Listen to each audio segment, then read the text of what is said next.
Searching education के YouTube channel में आप सभी का स्वागत है।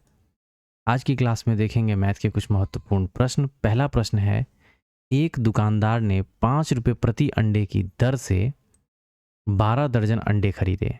परिवहन के दौरान 12 अंडे टूट गए। उसने बचे हुए अंडे 6 रुपये प्रति अंडे की दर से बेच दिए। उसके लाभ का प्रतिशत ज्ञात कीजिए। तो आइए देखते हैं इस प्रश्न को किस तरीके से सॉल्व करते हैं। पहले तो दिया हुआ है 5 रुपये प्रति अंडे की दर से 12 दर्जन अंडे। एक दर्जन अंडे में कितने अंडे होंगे? 12। एक दर्जन अंडे में कितने अंडे होंगे? 12। और यहाँ 12 दर्जन अंडे की बात हो रही है, तो 12 दर्जन में 12 गुने 12 यानी कि 144। इनको जो खरीदा जा रहा है 5 रुपये के हिसाब से खरीदा जा रहा है, तो 5 चौके 20, 2 14 पंचे 70, 2 72, यानी कि इन अंडों को खरीदा गया 720 रुपये के हिसाब से। यानी कि इसका जो सीपी होगा यानी कि क्रय मूल्य 720।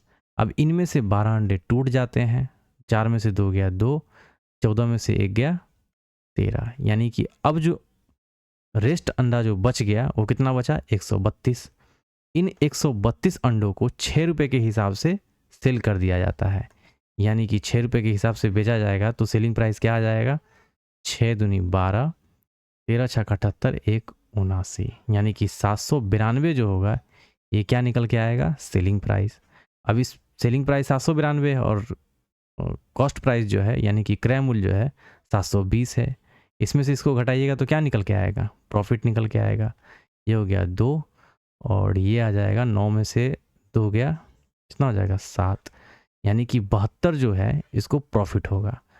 अब पूछा क्या जा रहा है? उसके लाभ का प्रतिशत यानी कि परसेंटेज प्रॉफिट पूछा जा रहा है। Percentage profit is equal to होता क्या है? तो profit upon what? CP into 100। कहने का मतलब प्रॉफिट बट्टे क्रय मूल्य गुने 100 होता है। और प्रॉफिट निकला कितना है? 72, और क्रय मूल्य हमारा कितना दिया हुआ है? 720, और गुने क्या हो जाएगा? 100। 72 एकम 72, 10 दाएँ की 100, यानी कि 10% का प्रॉफिट क्या होगा? एक दुकानदार को होगा। ठीक है, ऑप्शन डी इस क्वेश्चन का आंसर हो जाएगा। अगला प्रश्न देखते हैं।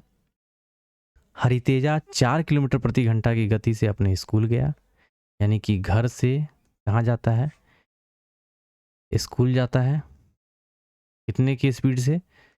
4 किलोमीटर प्रति घंटा की स्पीड से, और 20 किलोमीटर प्रति घंटा की दर से, है ना, स्कूटर पर लौटता है। यानी कि ये पैदल जा रहा होगा तभी तो 4 किलोमीटर प्रति घंटा की रफ्तार है ना? कैसे जा रहा होगा? पैदल जा रहा है। अब स्कूटर से आया, यानी कि यहाँ से यहाँ गया स्कूल 4 किलोमीटर प्रति घंटा की रफ्तार से, और आ रहा है कितना? 20 किलोमीटर प्रति घंटा की रफ्तार से। क्यों? क्योंकि वो स्कूटर से लौट रहा है और गया था पैदल। अब पूछा क्या जा रहा है? दोनों तरफ की यात्रा के दौरान उसका एवरेज स्पीड कितना है? तो एवरेज स्पीड जो होता है वो क्या होता है? आपको पता होना चाहिए। इसका जो फॉर्मूला होता है 2xy upon x plus y, average speed का फॉर्मूला होता है। ठीक है, तो बस इस फॉर्मूले में रख दीजिए। x कितना है? 4, और y कितना है?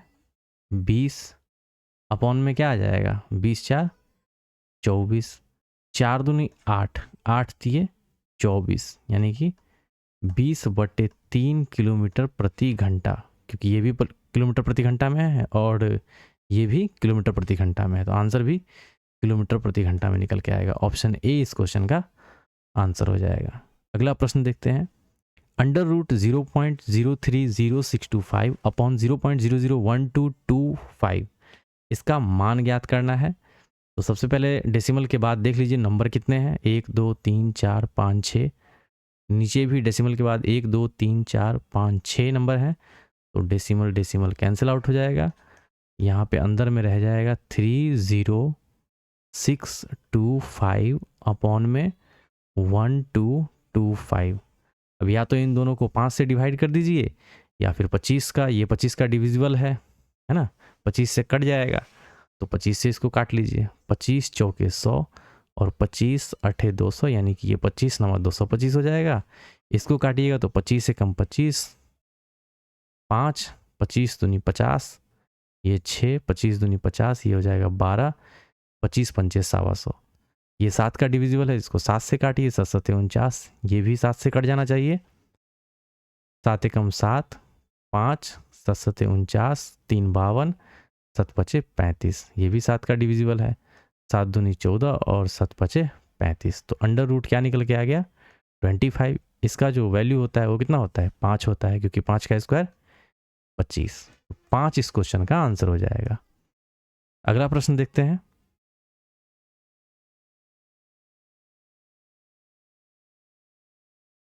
रमेश ने एक बैंक में 5% वार्षिक साधारण ब्याज की दर पर इतना रुपए का निवेश किया। 3 वर्ष बाद उसे कितनी राशि मिलेगी? यानी कि 3 वर्ष जो बाद में राशि मिलेगी वो क्या मिलेगी? एक तो ये प्रिंसिपल है, ये तो मिलेगा ही, और 3 वर्ष में 5% के हिसाब से जो ब्याज मिलेगा वो भी ब्याज क्या होगा, वो भी जुड़ जाएगा। इन दोनों को जोड़ करके जो अमाउंट मिलेगा वही अमाउंट पूछा जा रहा है। तो पहले तो हम ऐसा ही निकाल लेते हैं। ऐसा इज इक्वल टू क्या होता है PRT बाई 100, यानी कि 12/32 गुने 5/100 और गुने क्या हो जाएगा 3। 5/100 को आप ऐसे भी लिख सकते हैं 1/20, 20 पंचे 100, और 2 से इसको डिवाइड कर दीजिए। 2 छके 12, 2 एकम 2, 2 छके 12, 6 तिये 18, 1 3 एकम 3, 1 4 और 6 तिये 18, और 10 से डिवाइड करना था तो 184.8 आ जाएगा, यानी कि 184.80 है ना, ऐसा ही निकल के आ गया। अब ये तो हमारा ऐसा ही है, हमें निकालना क्या है 3 वर्ष बाद उसे कितनी धनराशि मिलेगी, यानी कि इसमें क्या जुड़ जाएगा P, ये वाला जो है 12/32 ये भी जुड़ जाएगा।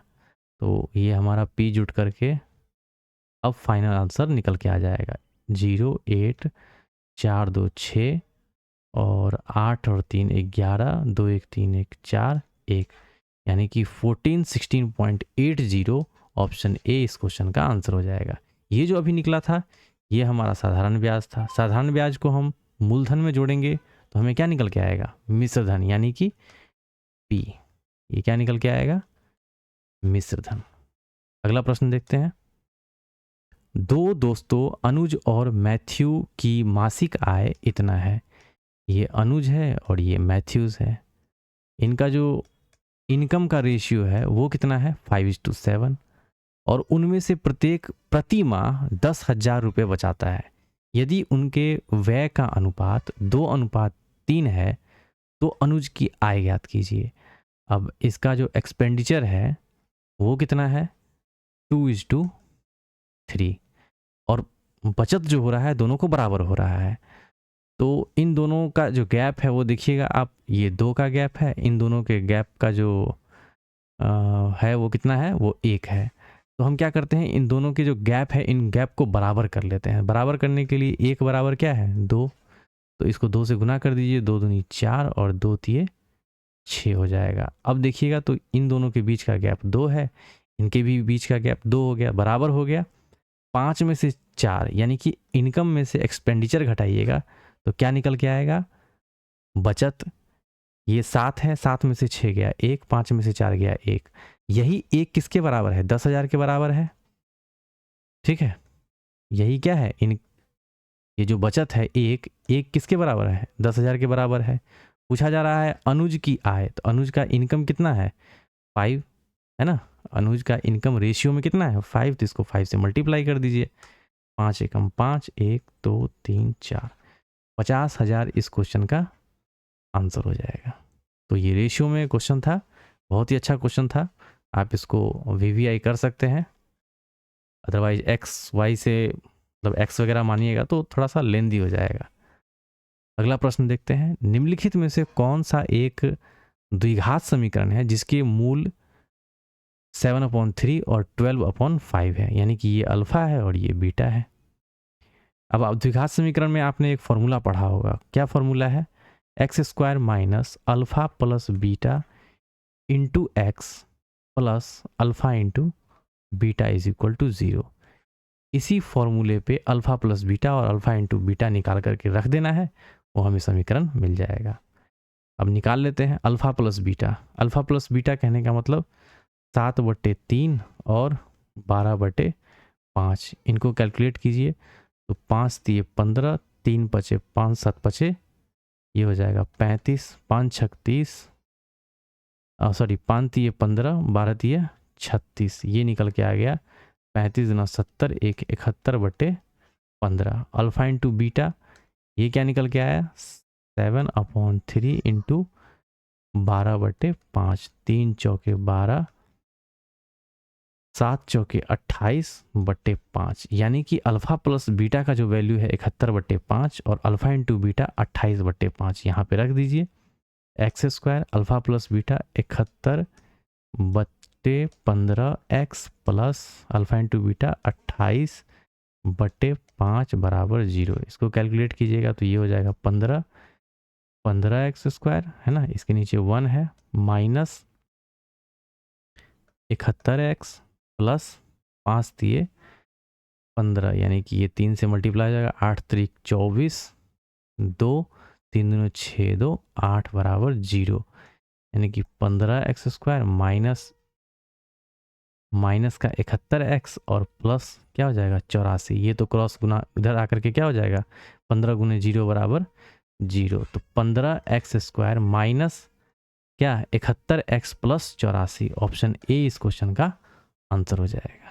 तो ये फॉर्मूला आपको पता होना चाहिए, और मूल अगर दिए हो तो मूल ये अल्फा है ये बीटा है, यहाँ से अल्फा प्लस बीटा निकाल लीजिए और अल्फा इंटू बीटा निकाल लीजिए। अगला प्रश्न पाई चार्ट का क्वेश्चन है। निम्नलिखित आरेख वर्ष 2021 में एक इलेक्ट्रॉनिक सामान की दुकान से बेचे गए विभिन्न उत्पादों का प्रतिशत दर्शाता है। 2021 में दुकान से बेचे गए उत्पादों की कुल संख्या 16,800 है। आरेख का अध्ययन करें और प्रश्न का उत्तर दें। 2021 में दुकान से ओवन की तुलना में कितने अधिक पंखे बेचे गए? तो यहाँ पे ओवन की बात हो रही, तो ओवन यहाँ पे देख लीजिए, ये है, ये वाला होगा ओवन, और ओवन की तुलना में कितने अधिक पंखे बेचे गए, तो यहाँ पे देख लीजिए पंखा फैन, तो ये हो गया पंखा कितना अधिक है 8 से 28, कितना अधिक 20%। 100% का वैल्यू दे रखा है, 100% का वैल्यू कितना है 16,800, तो एक बराबर हो जाएगा 0 0 खत्म 168। 20 का पूछा जा रहा है तो 20 से गुना कर दीजिए, 8 दूनी 16, 1 16 दूना 32, 1 33 0, 33 60 इस क्वेश्चन का आंसर हो जाएगा। अगला प्रश्न, श्री शर्मा, श्री गुप्ता और सुश्री सिन्हा ने एक व्यवसाय में क्रमशः 4,000 रुपये, 8,000 रुपये और 6,000 रुपये का निवेश किया। 6 महीने बाद श्री शर्मा व्यवसाय से अलग हो गए। यदि 8 महीने के बाद 34,000 रुपये का लाभ हुआ तो श्री गुप्ता का अंश क्या होगा? आपने पढ़ा होगा, ये देख लीजिए, यहाँ पे श्री शर्मा है, ये हो गए शर्मा जी, ये हो गए गुप्ता जी, और ये हो गए सिन्हा जी। इनका हम रेशियो ले लेते हैं, क्योंकि 3 0 3 0 3 0 सब आपस में कट जाएगा, और रेशियो लेने पे क्या हो जाएगा, वैल्यू छोटी हो जाएगी, यानी कि 4 हो जाएगा, 8 हो जाएगा और ये 6 हो जाएगा। इसको और छोटा कर लीजिए, 2 दूनी 4, 2 चौके 8 और 2 तिये 6। अब क्या होता है, 6 महीने बाद शर्मा जी, श्री शर्मा व्यवसाय से अलग हो गए, तो इनका जो रहेगा 6 से मल्टीप्लाई कर दीजिए, और यदि 8 महीने बाद इतने के लाभ और इतने का लाभ होता है तो श्री गुप्ता का अंश क्या होगा, यानी कि ये दोनों जो रहे हैं ये 8-8 महीने तक व्यवसाय में बने रहे हैं। तो 6 दूनी 12, 8 चौक 32, 8 त्रिक 24, अब 4 से काट दीजिए, 4 तिये 12, 4 8 32 और 4 छक 24, यानी कि फाइनल जो रेशियो आ गया 3:8:6 का आ गया।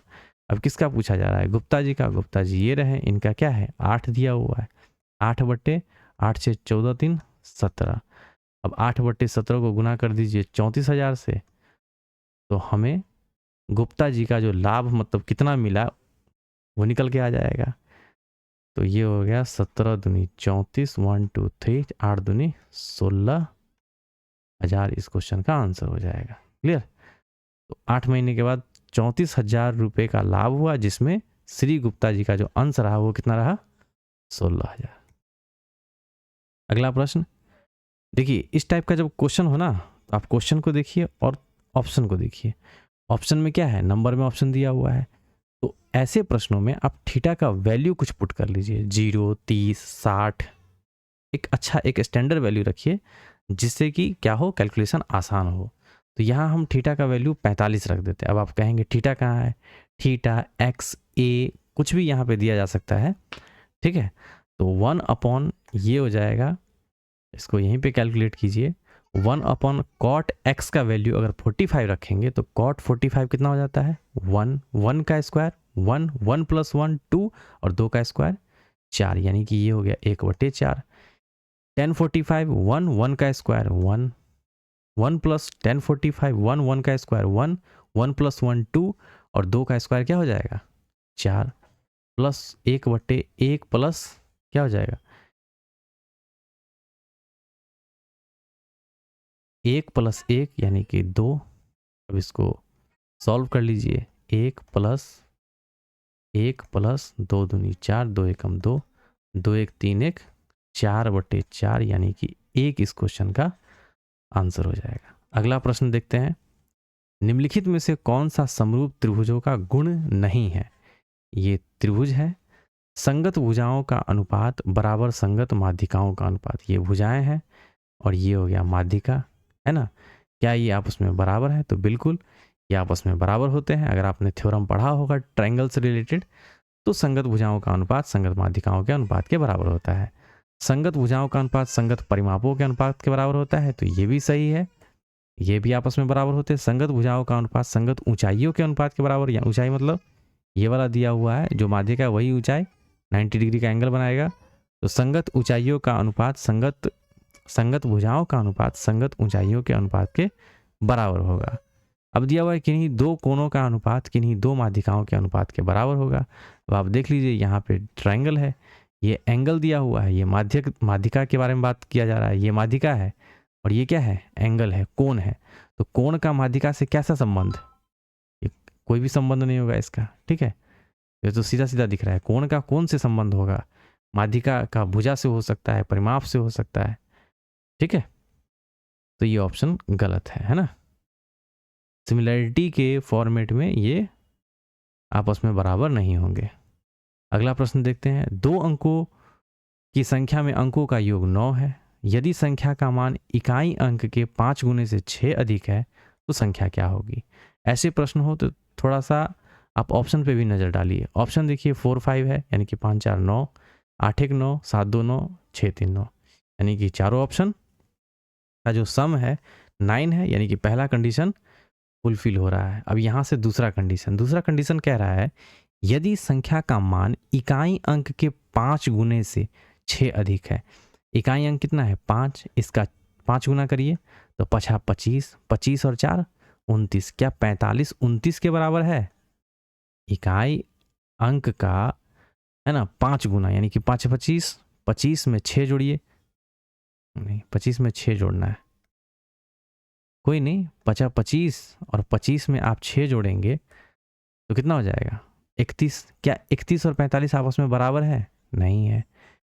इसको 5 से गुना कीजिए, 8 पंचे 40, 40 में 6 जोड़िएगा तो 46, क्या 18 46 के बराबर है, नहीं है।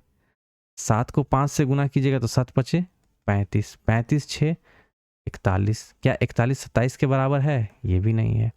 इसको गुना कीजिएगा 5 से तो 6 पंचे 30 और 30 में जब 6 जोड़िएगा तो 30 6 कितना हो जाएगा 36, 36 आपस में बराबर है, तो यही इस क्वेश्चन का क्या हो जाएगा, आंसर हो जाएगा। अगला प्रश्न, समीकरण इतना को किस प्रकार लिखा जा सकता है। तो बेसिकली द्विघात समीकरण है, इसको एक्सपेंड करना है। आइए देखते हैं, एक्स स्क्वायर 9 है तो 9 को ब्रेक कर लीजिए, 3 3 में 3x माइनस 3x प्लस 9, क्योंकि जोड़ने पे क्या आ रहा है माइनस का 6x और गुना करने पे प्लस का 9x स्क्वायर, ये हो जाएगा x कॉमन आ जाएगा इस दोनों में से, x minus 3 x minus 3 is equal to what 0। तो x minus 3 into x minus 3 is equal to 0। तो x माइनस 3 का होल स्क्वायर क्या हो जाएगा, इस क्वेश्चन का आंसर हो जाएगा, ऑप्शन बी इस क्वेश्चन का आंसर हो जाएगा। अगला प्रश्न, दी गई आकृति में रेखा एल एम के समानांतर है और पी अनुप्रस्थ रेखा है, कोण एक का माप ज्ञात कीजिए। आपने ज्योमेट्री में पढ़ा होगा, जब दो समानांतर रेखाएं को कोई एक तीसरी रेखा प्रतिच्छेद करती है तो इनके जो ये वाले कोण होते हैं ना, ये वाले कोण, ये आपस में बराबर होते हैं। ये वाले कोण ये आपस में बराबर होते हैं, यानी कि कोण 1 कोण 2 के बराबर, कोण 3 कोण 4 के बराबर। क्लियर? यहाँ पे मैं लिख दे रहा हूँ, आप इसको समझ लीजिएगा। कोण 1 बराबर कोण 2, कोण 3 बराबर कोण 4। उसी तरीके से ये वाला कोण 5 कोण 6 के बराबर, कोण 5 कोण 6 के बराबर, कोण 7 कोण 8 के बराबर, कोण 7 बराबर कोण 8, है ना।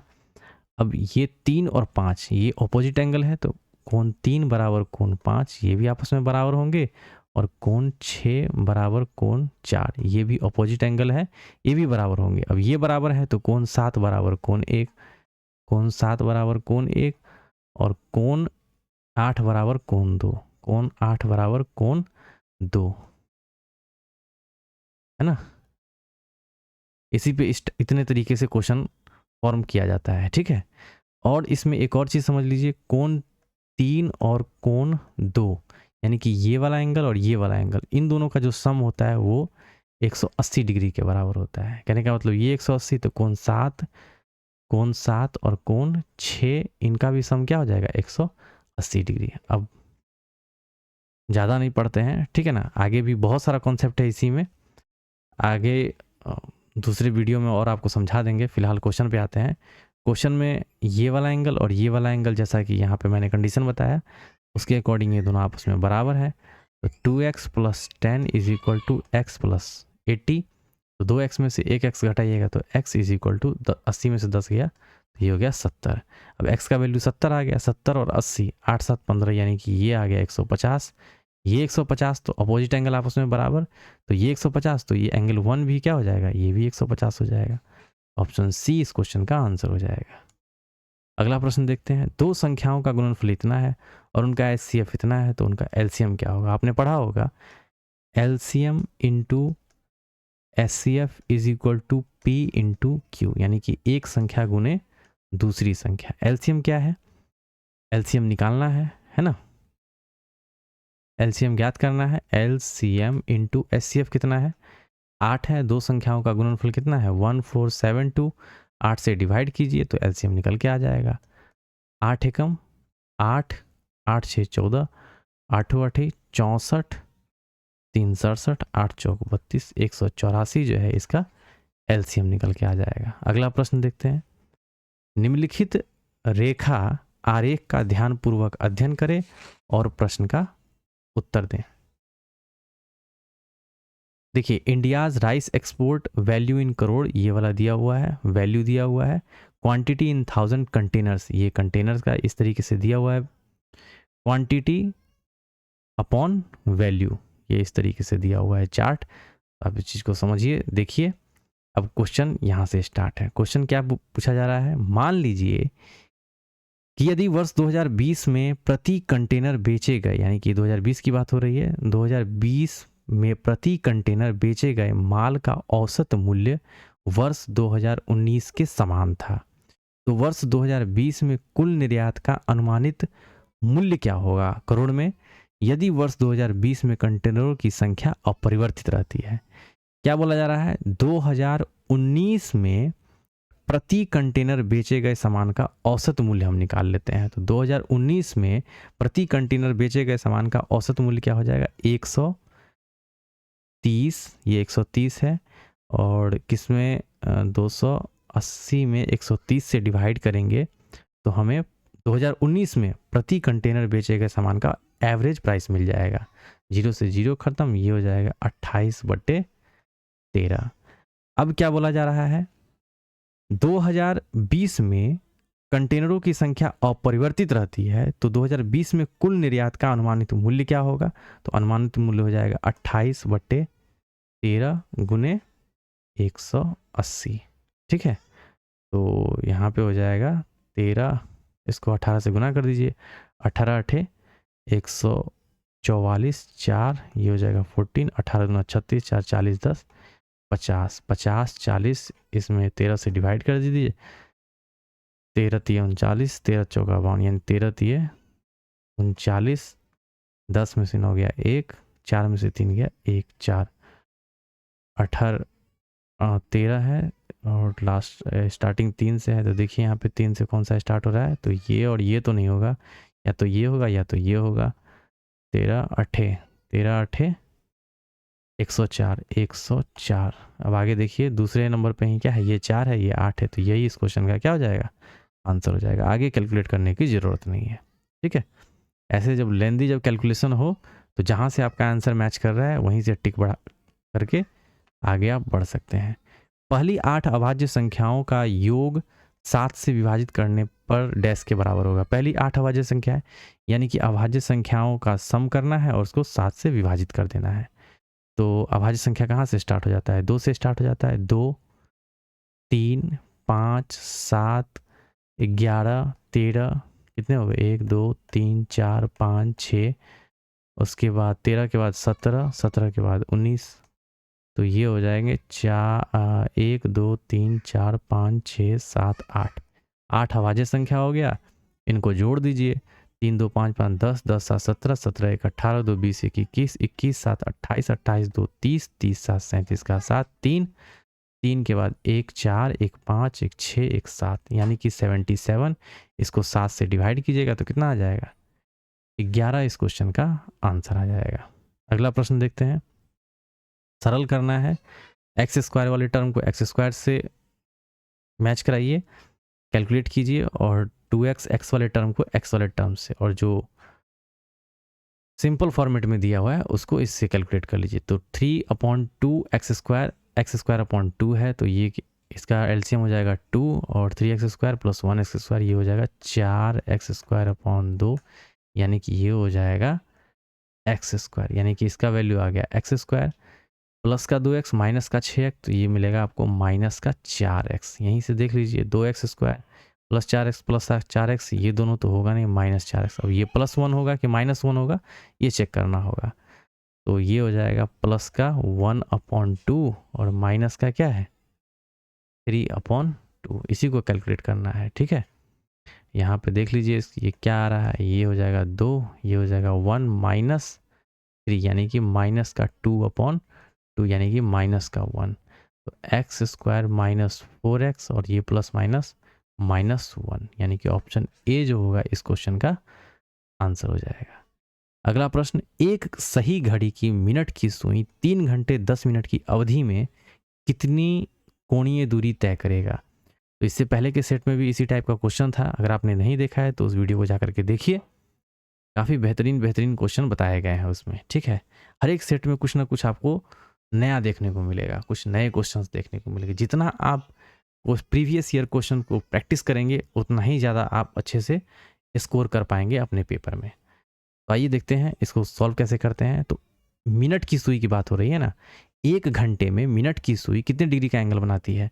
तो 1 घंटे में, 1 घंटे मतलब 60 मिनट में, 60 मिनट में बना रहा है 360 डिग्री का एंगल। तो 1 मिनट में कितना बनाएगा, 60 मिनट में इतना बना रहा है, तो 1 मिनट में 6 डिग्री का कोण बनाएगा। अब यहाँ पर में कितना मिनट है, तो आप देखिएगा 3 घंटा 10 मिनट है, तो इसको मिनट में कन्वर्ट कीजिएगा तो 6 त्रिक 18, यानी कि 180 मिनट तो यही हो गया, 10 मिनट ये, यानी कि 190 मिनट। 190 से इसको मल्टीप्लाई कर दीजिए, 19 छक 114, यानी कि 11:40 इस क्वेश्चन का आंसर हो जाएगा।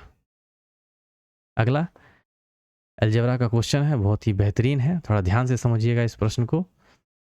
आपने पढ़ा होगा a + b + c = 0 इफ, यदि a + b + c = 0 हो तो aq + bq + cq बराबर क्या होता है 3abc, ये होता है। अगर ये आपको कॉन्सेप्ट पता है तो आसानी से इस क्वेश्चन को सॉल्व कर लेंगे। अब देखिए यहाँ पे a है, ये b है और ये c है, यहाँ पे भी क्या है, ये a b c है, कुछ इस तरीके से। अब AQ BQ CQ का वैल्यू हमने क्या निकाला, जब a + b + c = 0, कैसे 0, तो देखिए ये 4x है और ये माइनस का 4x स्क्वायर है, ये प्लस का 4x स्क्वायर है, तो ये और ये कट जाएगा। इसमें नहीं कटेगा, हम जब देखिए अब समझाने के लिए अच्छे से यहाँ पे लिख देते हैं। जब हम a इसको माने तो इसको कैसे लिखेंगे, 4x square minus 9y square, और फिर प्लस लिखेंगे, प्लस क्या लिखेंगे 9y square minus 49z square, और प्लस का क्या लिखेंगे 49z square minus 4x square, और इन सबको जोड़िए तो क्या जीरो के बराबर में आ रहा है। तो आप देखेंगे ये कट गया, ये और ये कट गया, प्लस माइनस, ये माइनस प्लस ये कट गया, क्या मिला, जीरो मिला। तो वही चीज़ बताया जा रहा है और उसको हम यहीं पे ओरल ही करने की कोशिश कर रहे हैं, ठीक है, थोड़ा सा ध्यान दीजिएगा।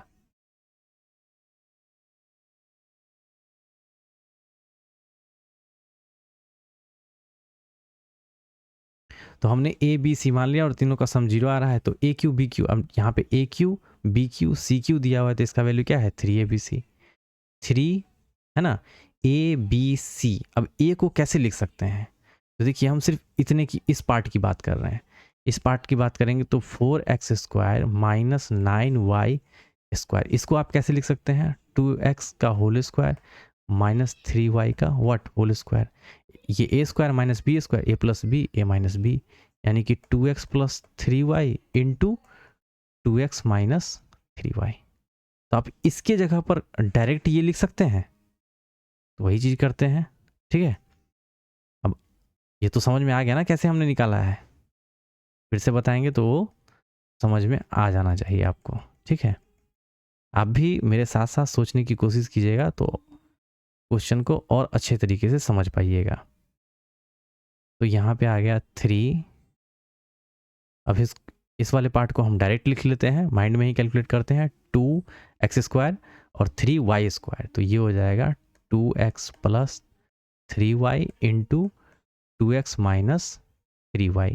अब इसके जगह पे क्या आ जाएगा, इसके जगह पे आ जाएगा 3y है ना, प्लस क्या 7 का स्क्वायर है, 7 7 जब 49, 7z है ना, और ये हो जाएगा 3y माइनस 7z। इसके जगह पर क्या आ जाएगा 7z plus what 2x into 7z minus x। तो ये तो ऊपर वाला आ गया न्यूमरेटर। डिनोमिनेटर में क्या आ जाएगा, तो यहाँ देखिए a प्लस बी प्लस सी का वैल्यू 0, यहाँ पे भी क्या है 2x प्लस माइनस कट गया, ये भी प्लस माइनस कट गया और 7 भी प्लस माइनस कट गया, क्या दिया 0। तो A Q B Q C Q बराबर क्या हो जाएगा 3abc, यानी कि 2x माइनस 3y इंटू क्या है 3y minus 7z into 7z minus 2x। Minus वाले को हटा दीजिए, 3 से 3 कट गया, अब जो प्लस वाला रह गया वही क्या हो जाएगा आंसर हो जाएगा। और सब मल्टीप्लाई में है 2x plus 3y, 2x plus 3y, 3y plus 7z, 3y plus 7z, 7z plus 2x, 7z plus 2x। Option A इस क्वेश्चन का आंसर हो जाएगा। तो इस क्वेश्चन में एक ही चीज़ इंपॉर्टेंट था, a plus B plus C बराबर 0 और A Q plus B Q plus C Q का वैल्यू 3abc होता है, यही इस क्वेश्चन का मेन पॉइंट था। अगला प्रश्न देखते हैं।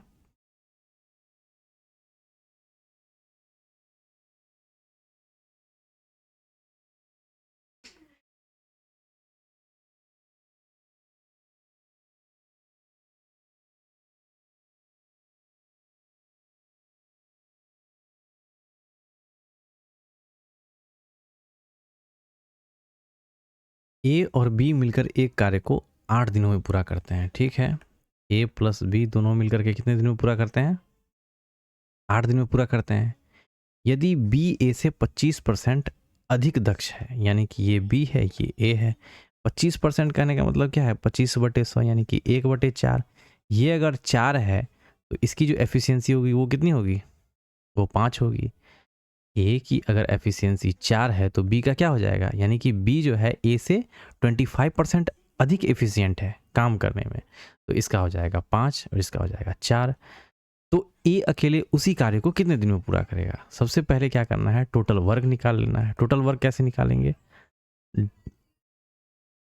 डेज को मल्टीप्लाई करेंगे एफिशिएंसी से, दोनों का एफिशिएंसी कितना है 9। अब क्या बोला जा रहा है, ए अकेले उसी कार्य को कितने दिन में पूरा करेगा, ए की एफिशिएंसी से डिवाइड कर देना है, 4 दूनी 8, 9 दूनी क्या हो जाएगा 18, 18 दिन में क्या हो जाएगा, ए जो है अकेले उस कार्य को समाप्त कर देगा। एक घनाकार खंड 12 सेंटीमीटर गुने 24 सेंटीमीटर गुने 30 सेंटीमीटर को वास्तविक संख्या में समान घनों में काटा जाता है, ऐसे घनों की न्यूनतम संभावित संख्या क्या होगी। तो इस क्वेश्चन को सॉल्व करने से पहले आप एक लाइन लिख लीजिए तो ज़्यादा आपको समझ में आएगा। देखिए, सबसे बड़े, है ना, सबसे बड़े संभव घन की भुजा की लंबाई क्या होगी। अगर हम ये निकाल लें तो हमें घनों की न्यूनतम संभावित संख्या का पता चल जाएगा। तो सबसे बड़े संभव घन की भुजा की लंबाई क्या होगी, इन तीनों का एचसीएफ निकाल दीजिए, वही क्या होगा, सबसे बड़े संभव घन की भुजा की लंबाई हो जाएगी। तो इनका एचसीएफ जो होगा क्या होगा, तो देखने से ही लग रहा है ये सब 6 का मल्टीपल है, ऐसे तो 3 का भी मल्टीपल है, 2 का भी मल्टीपल है, लेकिन हमें एचसीएफ निकालना है। तो सबसे बड़ी संख्या 6 है, 6 से ऊपर तो ऐसी कोई संख्या है नहीं जो इसका मल्टीपल हो, है ना, तीनों का। तो यहाँ पे आ गया इसका एचसीएफ क्या हो जाएगा 6। अब इस 6 का क्या करना है, तो 12/6 गुने 24/6 गुने 30/6 कैलकुलेट कीजिए, 6 दूनी 12, 6 चौके 24, 6 पंचे 30, 5 चौके 20 दूनी 40। तो घनों की जो न्यूनतम संभावित संख्या कितनी होगी, वो होगी 40। अगला प्रश्न देखते हैं, ये कुछ इस तरीके का है, 3 के पावर में x माइनस 2, है ना, 3 के पावर में x और 3 के पावर में क्या हो जाएगा -2, या आप ऐसे भी लिख सकते हैं 3 के पावर में 2, है ना, माइनस पावर आपने पढ़ा होगा सर्ट्स एंड इंडिसेस में, है ना, पढ़ा होगा 3 to the power x upon में 3 टू द पावर 2 जब डिवाइड में हो तो ऊपर जाकर के क्या हो जाता है, माइनस में कन्वर्ट हो जाता है, प्लस क्या है 3 to the power what x is equal to 7290। अब यहाँ इसमें भी 3 टू द पावर x है, इसमें भी 3 टू द पावर x है, तो हम क्या करते हैं कॉमन ले लेते हैं, यहाँ से ये आ जाएगा 1/3, 3 जा 9 प्लस ये 1 इज इक्वल टू 7290। इसको कैलकुलेट कीजिए, 3 टू द पावर x, ये हो जाएगा 9 एकम 9 1 10/9, है ना, इज इक्वल टू 7290, 0 से 0 खत्म, ये हो जाएगा 3 to the power x is equal to 9 into 729। अब 729 और 9 ये सब क्या है, 3 का कहीं ना कहीं मल्टीपल है, तो यहाँ से देखिए 3 to the power x is equal to 3 का स्क्वायर, और ये जो है 3 के पावर में 6 हो जाएगा, है ना, 3 के पावर में 6 के को कैलकुलेट करिएगा तो 729 आ जाएगा। 3 के पावर में x और 3 के पावर में 6 2 8, बेस समान, x का वैल्यू क्या हो जाएगा 6 2 8, है ना, x का वैल्यू क्या आ जाएगा 8 आ जाएगा। तो ये चीज़ आपको पता होना चाहिए। अगला प्रश्न देखते हैं, यदि किसी गोले की त्रिज्या में 2 सेंटीमीटर की वृद्धि की जाए, गोले की त्रिज्या, ठीक है, गोले की त्रिज्या में 2 सेंटीमीटर की वृद्धि की जाती है, तो उसके पृष्ठीय क्षेत्रफल में इतना की वृद्धि होती है, यानी कि पृष्ठीय क्षेत्रफल दिया हुआ है 4 पाई r प्लस 2, पहले तो ये, फिर उसके बाद पृष्ठीय क्षेत्रफल में क्या होता है 704 की वृद्धि हो जाती है। तो 22 पाई का वैल्यू 22/7 का प्रयोग करते हुए वृद्धि से पहले गोले की त्रिज्या यानी कि r निकालना है हमें। तो एक काम करते हैं, 4 पाई वाले जो भी टर्म है उनको एक साथ लिख लेते हैं, ये आ जाएगा माइनस प्लस में इधर माइनस में 4 pi r square is equal to 704, 4 pi common हो जाएगा, इसको ओपन कर लेते हैं, r स्क्वायर प्लस 2 दूनी 4 प्लस कितना हो जाएगा 2 दूनी 4r minus r square is equal to 704, ये r स्क्वायर कैंसिल आउट हो जाएगा, और ये 4 + 4r = 704। इसका वैल्यू क्या है, 22/7 है ना। तो ये 7 ऊपर में आ जाएगा और 22 × 4 नीचे आ जाएगा, है ना। अब देखिए ये 11 का मल्टीपल है क्या, 11 दूनी 22, 11 छक 66, 11 चौक 44, 4 दूनी 8, 8 8 64, है ना। ये 8 से कट गया, 8 7 56, यानी कि 4 + 4r का वैल्यू आ गया 8 7 56। तो 4r का वैल्यू 56 में से 4 जाएगा तो ये हो जाएगा 52। r का वैल्यू 13 चौके 52, 13 से कट जाएगा, 4 13 52, यानी कि r का वैल्यू 13 आ जाएगा। तो इस क्वेश्चन का आंसर आ जाएगा ऑप्शन डी। तो ये चीज़ आपको ध्यान रखना होगा, यदि किसी गोले की त्रिज्या में 2 की वृद्धि हो रही है तो उसके जो पूरे संपूर्ण पृष्ठ क्षेत्रफल है उसमें कितना का वृद्धि हो रहा है, 704 का वृद्धि हो रहा है। ये आपने फॉर्मेट कर लिया, क्वेश्चन आगे इजी हो जाएगा।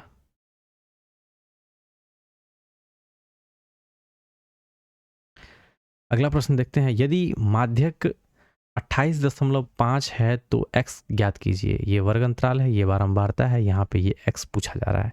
बेसिकली माध्यक कहने का मतलब माध्यिका पूछा जा रहा है। तो आइए देखते हैं इस क्वेश्चन को किस तरीके से सॉल्व करते हैं।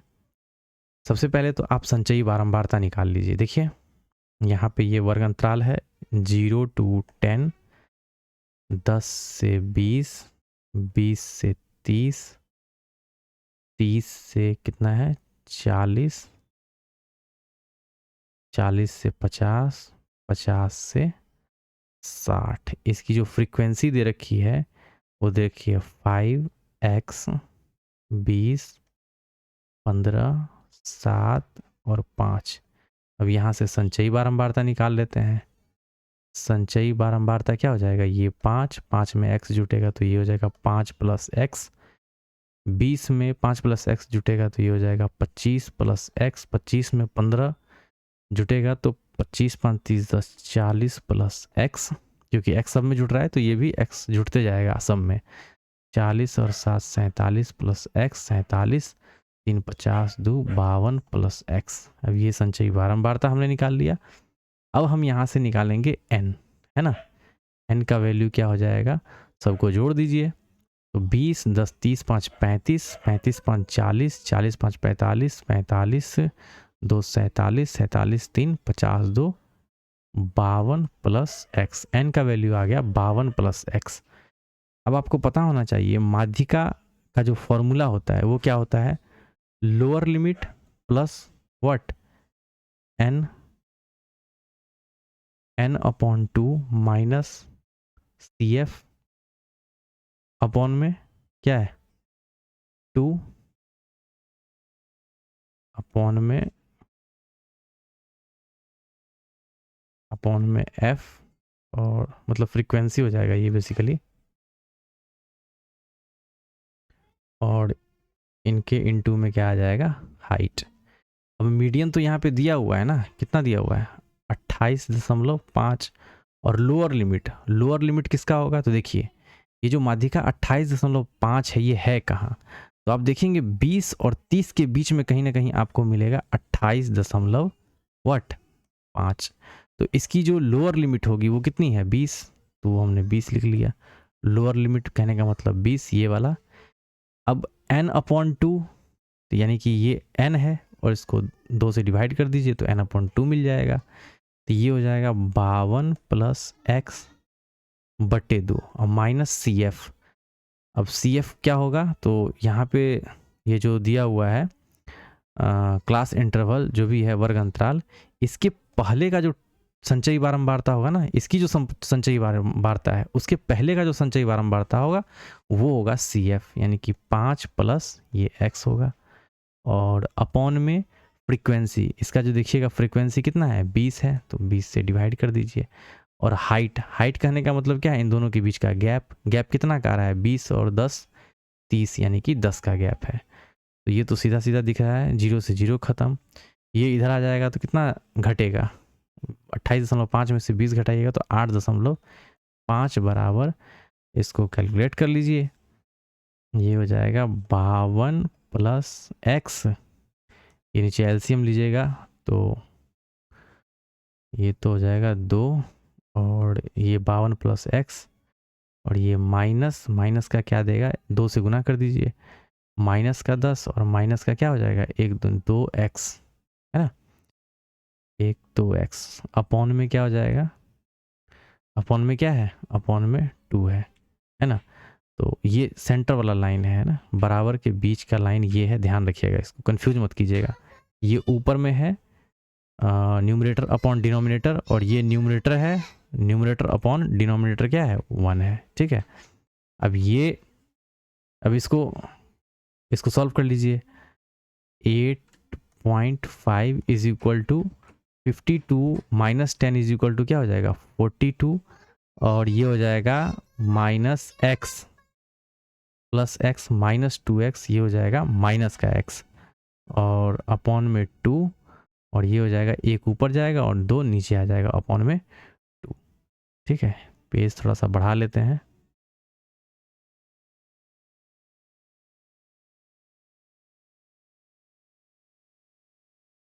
तो 2 दूनी 4 और इसको 4 से गुना कर दीजिए तो 5 चौके 20, 2 8 चौके 32 और 2 ये हो जाएगा 34.0 बराबर हो जाएगा 42 माइनस एक्स, एक्स को उधर ले जाइए, 42 34 इधर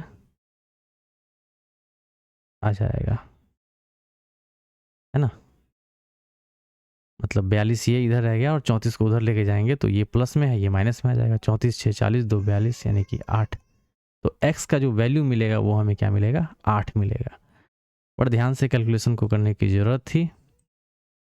यहाँ देखिए माध्यिका का पहले हमने फॉर्मूला लगाया, फॉर्मूला से यहाँ पे कैलकुलेट किया इसको, ठीक है। यहाँ पे थोड़ा सा ध्यान रखिएगा, ये सेंटर वाला जो है ये डिवाइडर है तो इसको ध्यान रखिएगा और यहाँ से इसको कैलकुलेट करते हुए हम क्या करेंगे, x का वैल्यू निकाल देंगे। तो यहाँ पे जो बारंबारता निकलेगी ना, x का वैल्यू जो बारंबारता यहाँ पे दिया हुआ है, x का वैल्यू क्या निकल के आया है, 8 निकल के आया है। 8 इस क्वेश्चन का आंसर हो जाएगा। अगला प्रश्न देखते हैं, क्वेश्चन नंबर 25, सिंप्लीफाई करना है तो ये इसको कैलकुलेट कर लीजिए ना, 2 3 6 है ना, माइनस का 3 प्लस का 3 ये तो कैंसिल आउट हो जाएगा, बचेगा 5। अब 4 प्लस 4 का 3, 4 का 3 कितना हो जाएगा, 4 3 12, 12 और 4 16, 16 में से आप 5 घटाइएगा, 16 में से 5 घटाइएगा तो क्या हो जाएगा, 11, 11 और 7 कितना हो जाएगा, 18। ये तो सीधा सीधा यहीं से बन गया बिना पेन उठाए हुए। ध्यान एक बार और समझ लीजिए, 2 3 6, ये 3 माइनस का 3 ये प्लस का 3, तो प्लस का 3 माइनस का 3 ये खत्म, ये अब 5 रह गया, 4 3 12, 12 ये प्लस प्लस दोनों को पहले कैलकुलेट करेंगे तो 12 4 16, 16 में से 5 गया तो ये बचेगा 11, 11 और 7 कितना होता है, 18, 18 इस क्वेश्चन का आंसर हो जाएगा। अगला देखते हैं, 2 पाइप ए और बी एक टैंक को क्रमशः 36 मिनट और 38 मिनट में भर सकते हैं। दोनों पाइप एक ही समय में खोले जाते हैं और पाइप बी कुछ समय बाद बंद कर दिया जाता है। यदि टैंक आधे घंटे में भर जाता है तो पाइप बी को कितने मिनट बाद बंद किया गया। तो देखिए ए का दिया हुआ है 36 मिनट और बी का दिया हुआ है कितना, 48। सबसे पहले इनका क्या करते हैं, एलसीएम ले लेते हैं, यानी कि टोटल वर्क 36 और 48 का 12 से कर लीजिए ना, 12 चौक 48 और 12 तिया 36। इसको ब्रेक कीजिएगा तो 3 और 4 में ब्रेक होगा, है ना, तो ये हो जाएगा 4 तिया 12, 4 तिया 12 यानी कि 144 जो है इसका क्या हो जाएगा, एलसीएम निकल के आ जाएगा। अब इन दोनों का एलसीएम आ गया 144, तो 36, 12 तिया 36 ये हो जाएगा 4, 12 चौक 48 ये हो जाएगा 3। अब देख लीजिए 2 पाइप यहाँ पे दिया हुआ है, दोनों पाइप एक ही समय में खोले जाते हैं और पाइप बी कुछ समय बाद बंद कर दिया जाता है। अब पाइप बी को बंद कर दिया गया और पाइप ए क्या है, ये तो काम कर ही रहा है, यह क्या कर रहा है, ये तो काम कर ही रहा है, यानी कि 4 और यदि टैंक आधे घंटे में भर जाता है, यानी कि आधे घंटे तक कौन काम करेगा, ये तो करते ही रहेगा ना। तो आधे घंटे कहने का मतलब 30 मिनट तक, 30 मिनट तक तो काम करते ही रहेगा। 3 चौक 12 यानी कि 120 ये काम कर चुका है। रेस्ट काम कितना बचेगा, 4, 4 में से 2 गया, ये हो जाएगा 2, यानी कि अब 24 काम बच गया। अब 24 काम को करने के लिए जो मतलब क्या बोला जा रहा है, बी कुछ समय बाद बंद कर दिया जाता है, यानी कि कुछ समय बाद जो बंद कर दिया जाता है वही टाइम पूछ रहा है। तो यहाँ पर में जो बंद किया गया बी, इससे डिवाइड कर दीजिए। 3 8 3 24, यानी कि 8 मिनट बाद क्या किया जाता है, पाइप बी को बंद कर दिया जाता है। तो 8 मिनट इस क्वेश्चन का आंसर हो जाएगा। फिर से समझ लीजिए एक बार, ए का दिया हुआ है 36 मिनट, बी का 48 दिया हुआ है। यहाँ से हमने निकाला टोटल वर्क, इसकी एफिशिएंसी निकल के आ गई दोनों की, इसका 4 और इसका 3। अब क्या है, 30 मिनट बाद यदि टैंक आधे घंटे में भर जाता है, तो आधे घंटे में भर जाता है, ये बंद हो गया था, है ना, ये बंद कर दिया गया था, लेकिन ये क्या था, ये तो चालू ही था ना। और इसको 30 मिनट तक हम काम करवा लेते हैं। तो 30 मिनट में कितना काम करेगा, 120, एक टोटल में से 120 घटा लेते हैं, तो कितना होगा, 24। अब ये जो 24 है ये कौन किया होगा, जो रेस्ट बी किया होगा। तो इससे डिवाइड कर देते हैं इसकी एफिशिएंसी से, यानी कि 24/3 कितना हो जाएगा, 8 3 24। तो 8 मिनट में क्या, 8 मिनट क्या है, 8 मिनट बाद पाइप बी को बंद किया गया होगा। यही इस क्वेश्चन का आंसर हो जाएगा। अगला प्रश्न, एक नाव बिंदु P से शुरू होकर धारा के अनुकूल Q तक 3 घंटे में जाती है और बिंदु Q से बिंदु P पर 4 घंटे में वापस आ जाती है। यदि जल की गति इतना किलोमीटर प्रति घंटा है तो स्थिर जल में नाव की गति पूछा जा रहा है। तो देखिए, धारा के अनुकूल जो है एक नाव, धारा के अनुकूल नाव की गति क्या होगी, तो नाव की गति हो बोट प्लस वाटर। तो बोट का तो निकालना ही है, वाटर का दिया हुआ है 3 किलोमीटर प्रति घंटा, है ना। ये हो गया धारा के, ये स्पीड है धारा के अनुकूल, धारा के अनुकूल। और B-3 ये हो जाएगा धारा के प्रतिकूल, है ना, धारा के प्रतिकूल हो जाएगा। ये स्पीड दिया हुआ है B+3 और B-3। अब डिस्टेंस क्या है, दोनों का समान है, तो दोनों को बराबर कर लेते हैं। अब पहले का जो डिस्टेंस होगा वो क्या निकल के आएगा, दूरी बराबर क्या होता है, चाल गुने समय। तो पहले का ये धारा के अनुकूल चाल ये था, समय कितना लग रहा है, 3 घंटा। धारा के अनुकूल Q तक 3 घंटे में जाती है, तो यानी कि 3 गुने B+3। और धारा के प्रतिकूल कितना टाइम लग रहा है, 4 घंटा, B-3। बस इसको कैलकुलेट कर दीजिए, B का वैल्यू आ जाएगा। ये हो जाएगा 3B + 3 दिए 9 बराबर 4B -4 दिए 12। और ये हो जाएगा 12 8 20 1 21 बराबर 4B में से 3B गया तो 1B। तो B का वैल्यू क्या निकल के आ गया, 21 किलोमीटर प्रति घंटा। इस क्वेश्चन का क्या हो जाएगा, आंसर हो जाएगा। बस आपको ये समझना है, क्योंकि यहाँ पे धारा का दिया हुआ है, जल की गति दी हुई है, बोट का निकालना है। और धारा के अनुकूल जो है बोट का स्पीड क्या होता है, B+3, यानी कि B+W। आपने पढ़ा होगा B+W, B मतलब बोट और W मीन्स वाटर। और धारा के प्रतिकूल B-W। ये कॉन्सेप्ट ध्यान रखिएगा, क्वेश्चन को इजीली सॉल्व कर। और डिस्टेंस क्या है, डिस्टेंस तो समान ही है, जितना जा रहा है उतना ही क्या है, आ रहा है। अगला प्रश्न देखते हैं, एक कॉस्मेटिक उत्पाद इतना % की छूट पर उपलब्ध है, यदि दुकानदार इतने रुपए लेता है तो इसका अंकित मूल्य क्या है। 100 का चीज 75% का छूट मिल रहा है, यानी कि कितना में लेके आ रहा है, 25 में लेके आ रहा है, 76%। ऐसे समझिए, देखिए 75%, 25 दिए 75, 25 चौके 100, यानी 4 का चीज 3 का छूट हो करके कितना में लेकर के आ रहा है, 1 में लेकर के आ रहा है। यदि दुकानदार इतने रुपए लेता है, यानी कि 1 बराबर कितना है, 1874।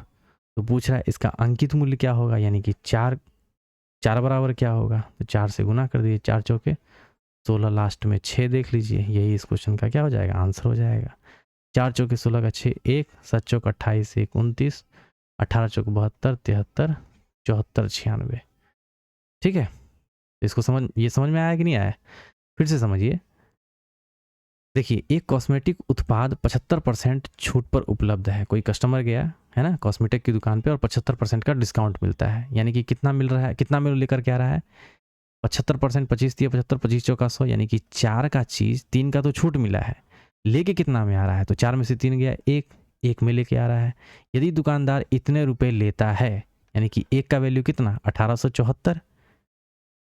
तो इसका अंकित मूल्य कितना होगा? अंकित मूल्य क्या है? यही तो है अंकित मूल्य। तो 4 से गुना कर दीजिए इसको। तो 4 से हमने गुना किया तो क्या निकल के आ गया? 74 96। अगला प्रश्न देखते हैं।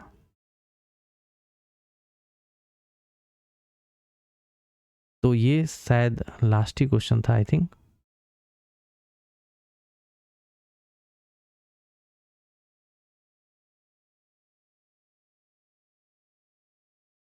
ओके, तो ये 28 प्रश्न थे इस सेट में। आपको सेट का सलूशन कैसा लगा आप कमेंट सेक्शन में ज़रूर बताएं। आगे के सेट को भी धीरे धीरे कंप्लीट करा दिया जाएगा। वीडियो में बने रहने के लिए बहुत बहुत आपका धन्यवाद। आगे का वीडियो प्राप्त करने के लिए आप चैनल को ज़्यादा से ज़्यादा सब्सक्राइब कीजिए, बेल आइकन को प्रेस कर लीजिए, जिससे कि क्या हो, जैसे ही वीडियो इस चैनल पे अपलोड हो तो आपको उसका नोटिफिकेशन मिल जाए और आप अपनी तैयारी को और ज़्यादा स्पीड दे पाएँ। वीडियो में बने रहने के लिए बहुत बहुत एक बार फिर से धन्यवाद।